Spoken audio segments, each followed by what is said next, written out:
জয়গুরু বন্ধুরা, দুপুরে খাওয়া লইয়া বই গেলাম।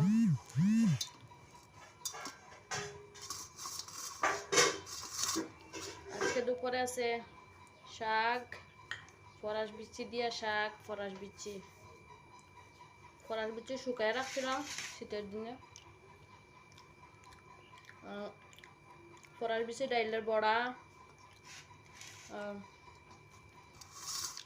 মুসুরির ডাইল দিয়া বড়া করি, আলু দিয়া তরকারি। আজকে মাছ কিচ্ছু নাই। ডেলি ডেলি কত মাছ খাইতে ভাল লাগে না। লবণটা লইছো, তুমি লবণ লাগবে না?